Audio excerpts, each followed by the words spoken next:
ঋদ্বিক নামে একটি ছেলে প্রাইমারি স্কুলে পড়ত। একদিন সে তার বাবার আনা নতুন ডিজিটাল ঘড়ি পরে স্কুলে আসে।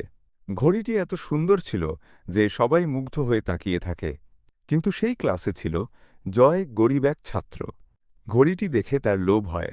একদিন টিফিনের সময় ঋদ্বিক ঘড়ি টেবিলে রেখে যায়। ফিরে এসে দেখে ঘড়িটি নেই। সে কাঁদতে কাঁদতে স্যারের কাছে যায়। স্যার সবাইকে বাইরে পাঠিয়ে সব ব্যাগ চেক করেন। ঘড়িটি জয়ের ব্যাগে পান, কিন্তু কাউকে কিছু না বলেই চুপচাপ ঋদ্বিককে ঘড়ি ফেরত দেন। জয় বুঝে যায় স্যার সব জেনে গেছেন, কিন্তু অপমান না করে এমন আচরণে সে লজ্জিত ও অনুতপ্ত হয়। পরদিন সে স্যারের পায়ে পড়ে ক্ষমা চায়। স্যার বলেন, ভুল সবাই করে, কিন্তু শোধরানোটা সবচেয়ে বড়। বছর পরে জয় বড় হয়ে এক অনুষ্ঠানে বলে, একটি ঘড়ি আমাকে চোর বানিয়েছিল, আর এক শিক্ষকের ক্ষমা আমাকে মানুষ বানিয়েছে। যদি এই গল্পটি ভালো লেগে থাকে তাহলে একটি লাইক ও এরকম আরও ভিডিও পেতে চ্যানেলটি সাবস্ক্রাইব করে দেবেন।